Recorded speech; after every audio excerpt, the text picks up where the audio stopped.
United States Army presents The Big Picture, an official report produced for the armed forces and the American people.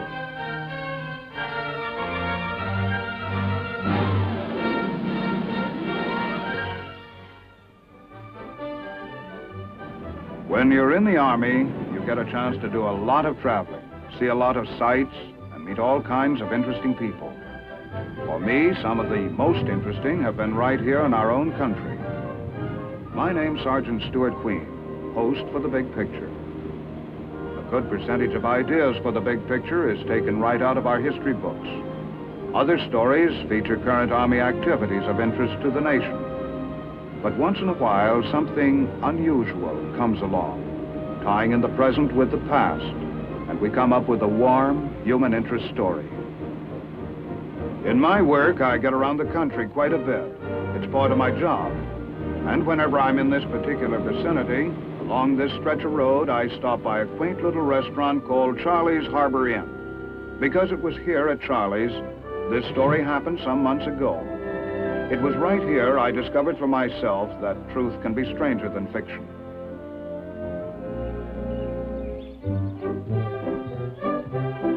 It was the kind of incident you read about in a novel or see in a grade B movie. But if anyone told you it was a true story, well, nobody'd believe it in 1,000 years, and I wouldn't blame them. But this story really did happen, I know, because I was there when it did, and I saw it all.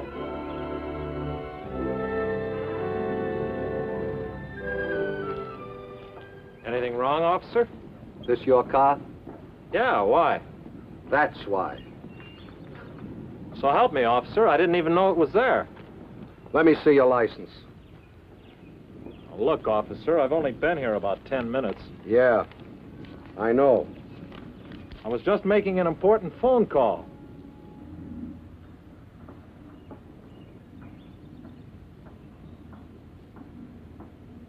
Don't I know you from somewhere?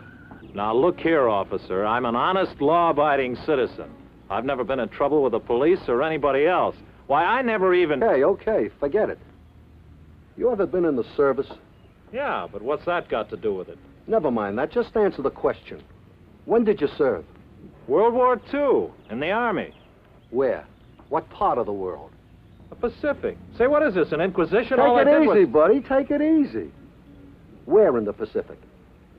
I started in Australia, then New Guinea, New Britain, the Admiralties, and let's see, the Philippines. The Philippines? Where in the Philippines? Mostly Leyte and Luzon. Aha, Luzon. We hit Lingayen Gulf, then right down to Manila. You were in the Battle of Manila? From the kickoff till the final whistle. Santo Tomas. Mean anything to you? I rode the back of the first tank in. I thought I recognized you. Me? From where? From Santo Tomas. You see, I was one of the civilian prisoners there on Manila that you and your outfit liberated. No kidding. Yeah.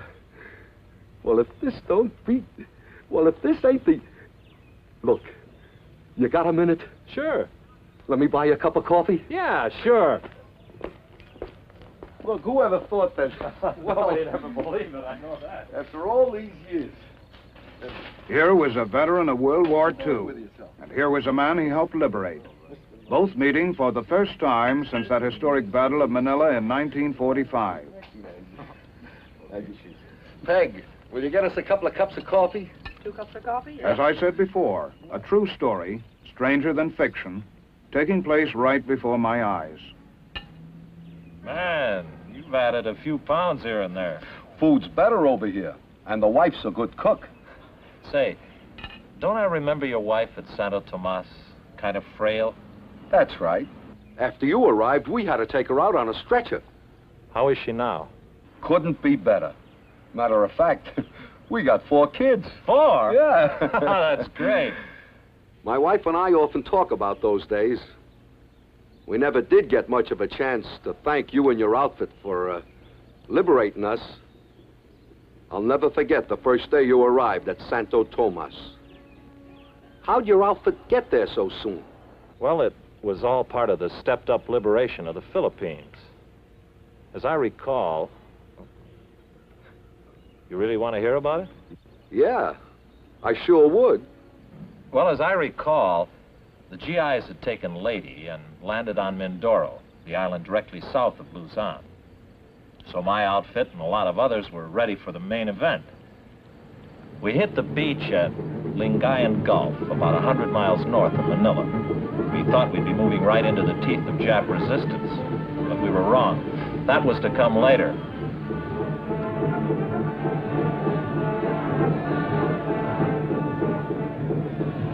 We pushed on down the valley toward Manila, cleaning out little pockets of resistance where we found them.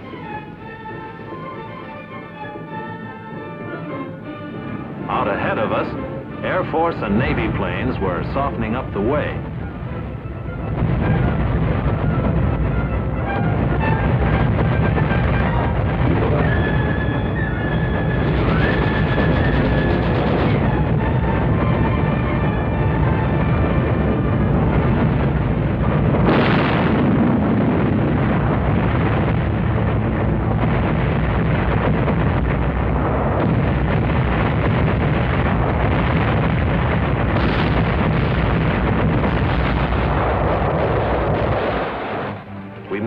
Cautiously forward, wondering what had happened to the enemy.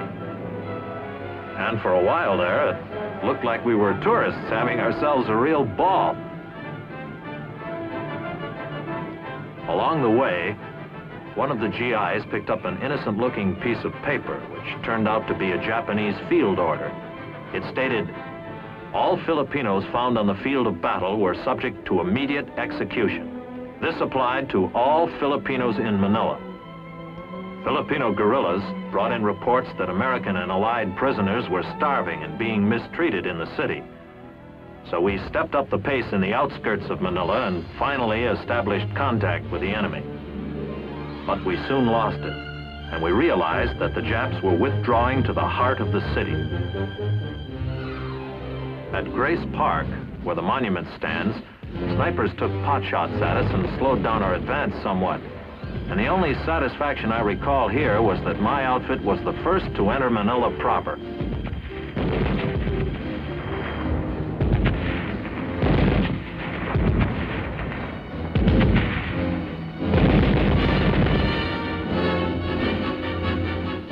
A fierce battle suddenly developed in, of all places, Rizal Stadium, Manila's baseball park. The enemy had dug himself in under the stands, and we slugged it out with him with no cover.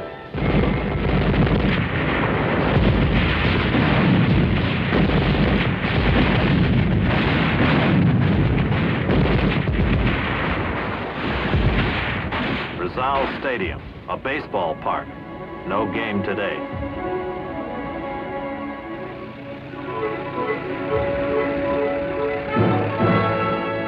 Then we raced into the University of Santo Tomas and liberated, along with you, hundreds of American and Allied internees. It had been 3 years since this pathetic group of prisoners had seen a free American or a square meal. Everyone in Santo Tomas was fortunate that there had been U.S. Army and Navy nurses who had been captured on Corregidor to care for you during those dark years. After we arrived, wires were sent home by the internees, and many replies came back in a few hours, affecting some noticeably.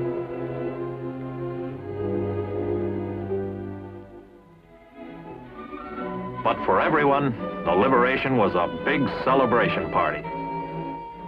Kids who'd had no toys for 3 years now had giant-sized ones. And all of us were discussing how wonderful it was that the nightmare was over, at last.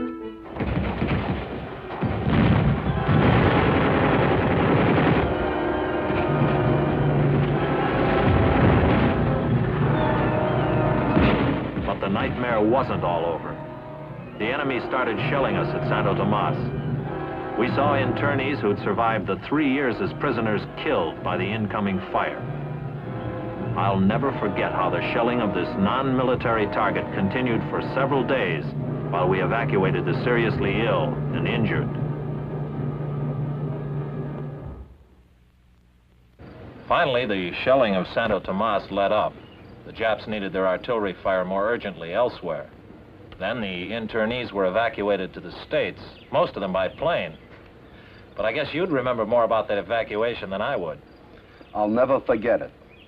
If you'd been a few more days rescuing us, I don't think my wife could have held out. But she made it okay, thanks to you and your buddies. That's the way the ball bounces. You never know when you can help the next guy. Yeah. I remember when I left Luzon, the battle in Manila seemed to be getting worse. Yeah, it sure was. What with the excitement of going back to the States after being a prisoner for 3 years, I never did get the dope straight on how the final stages of the battle went. It's all kind of fuzzy in my mind. All I know is we won, but it was quite a scrap, wasn't it? It was rough. The tide of hope had reached its lowest ebb for Americans when General Jonathan Wainwright sat at the surrender table, and the American flag was lowered on Corregidor.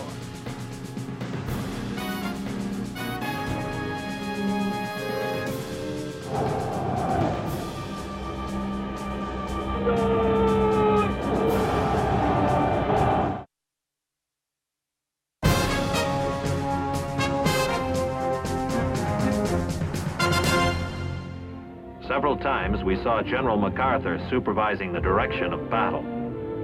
At one moment he gazed out across Manila Harbor at an island of rock called Corregidor. No doubt he recalled how the Japanese had attacked the Philippines in December 1941.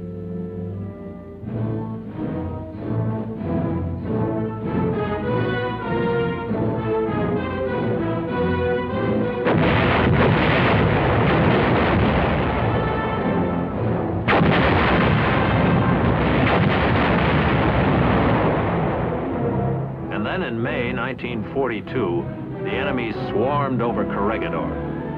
No doubt, too, the general had many times pondered the fate of his troops who were outnumbered, out of ammunition, food, and medical supplies, and thus compelled to surrender.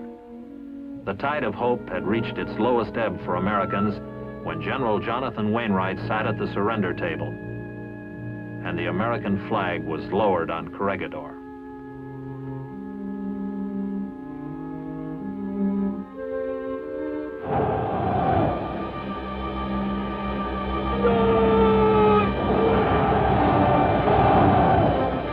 One thing General MacArthur wanted more information about: the condition of the prisoners taken on Corregidor and elsewhere in the Philippines.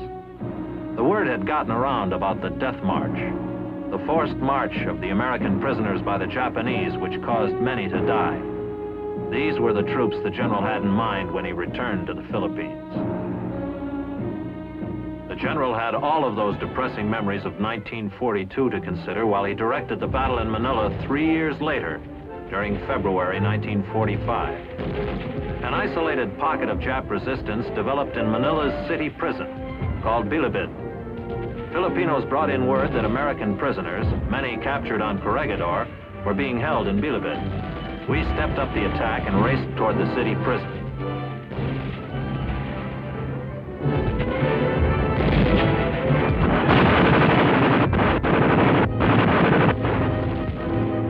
Inside Bilibid, we wiped out the Japs and found the GI prisoners starved, abused, old beyond their years, but possessing an undaunted spirit. They lined up for chow with a 3-year appetite.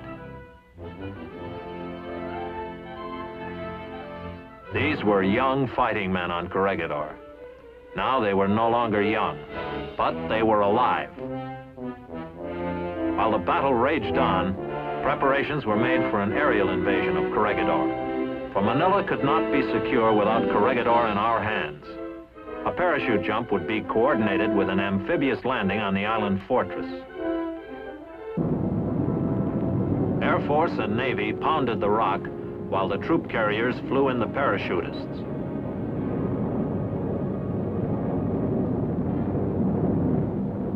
And when the drop zone on Corregidor was lined up, there was nothing left to do but jump.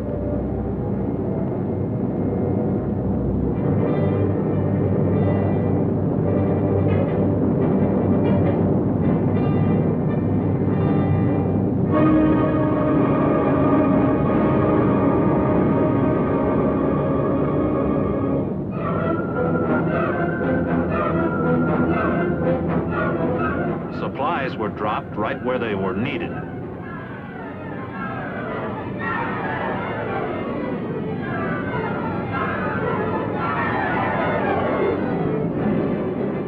While the parachutists seized their objectives on top of the island, an amphibious task force hit the beaches.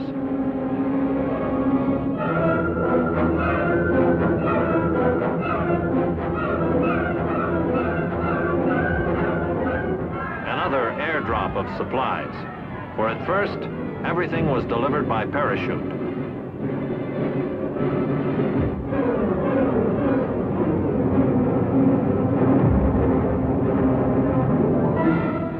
Although Corregidor was lightly defended, every Jap there fought a fanatical battle. While the island fighting continued, the battle in Manila was going into the final phases. All of the enemy forces alive had withdrawn into the walled city south of the Pasig River. Now the Japs literally had their backs to the wall. They couldn't escape and wouldn't surrender. So we got set for the final round. The plan, roughly, was to concentrate our artillery, mortar, and small arms fire on the enemy while we crossed the Pasig.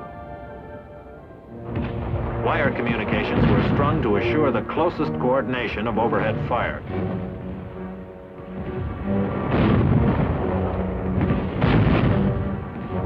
Finally, when everything was all set, the order was given to commence firing.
Lined up assault boats and amphibious tracked vehicles and then made the first river crossing attempt. We had no way of knowing how successful our concentration of fire had been on the enemy in the walled city, but we found that they apparently were effective since the only incoming fire on us was small arms.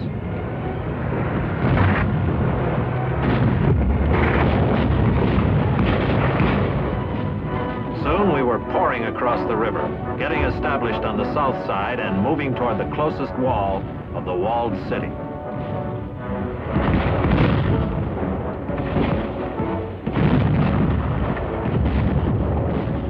All of us knew by now that the toughest barrier of Manila was directly ahead, the 14-foot thick wall of Intramuros. While we approached our objective, our artillery and tracked vehicles gave us direct fire support.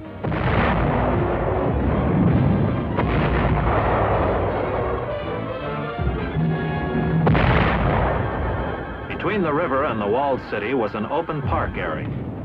And as we moved over it, we realized that this was the first open spot we had crossed since the Battle of Manila had begun.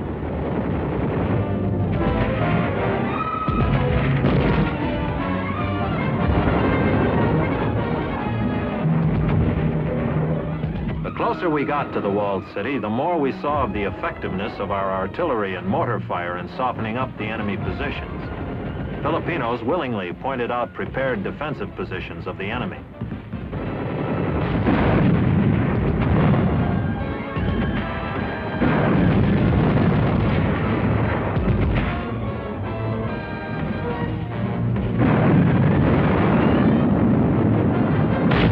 Finally, we reached the outside wall.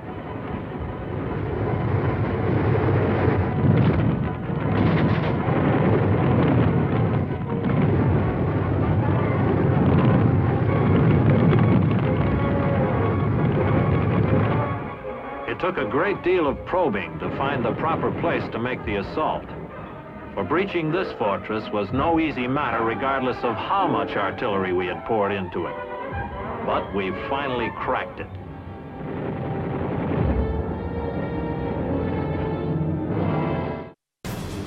Many of the Filipinos who had lived in Intramuros were dead. Those who somehow miraculously survived started a great mass exodus across the river to go anywhere. Anywhere away from the horrors of the walled city.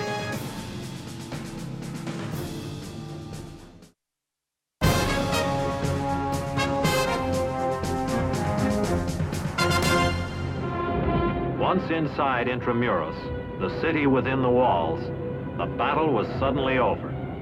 Only the rubble and chaos of combat remained.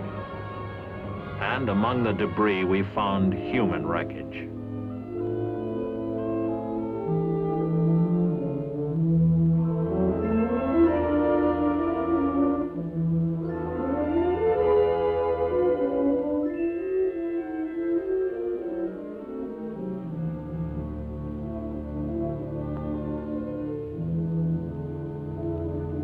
Many of the Filipinos who had lived in Intramuros were dead. Those who somehow miraculously survived started a great mass exodus across the river to go anywhere. Anywhere away from the horrors of the walled city.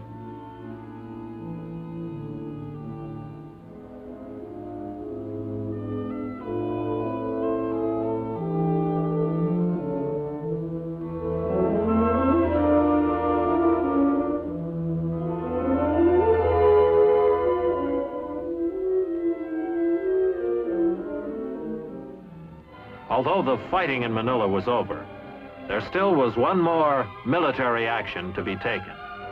A general had said he would return. He had. Now, with a flag-raising ceremony on Corregidor, the Battle of Manila was officially over.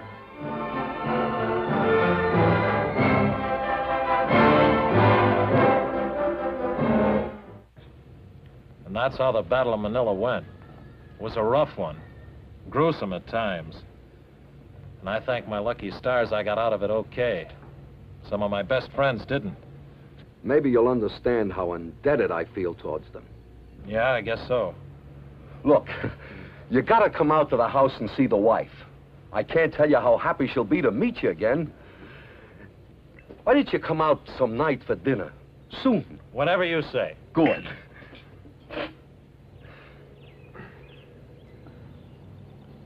Looks like we've got some unfinished business here. Yeah, it sure does. Well, there's one way to finish it. But good.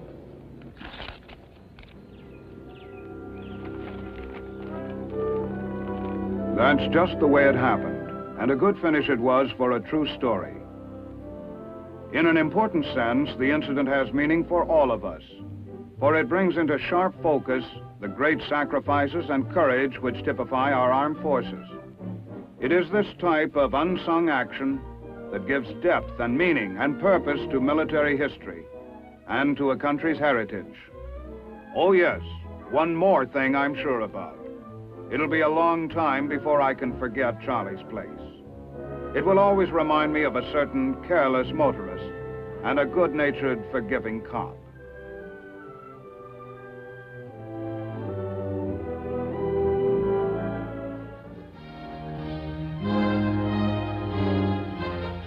The Big Picture is an official report for the armed forces and the American people. Produced by the Army Pictorial Center. Presented by the Department of the Army in cooperation with this station.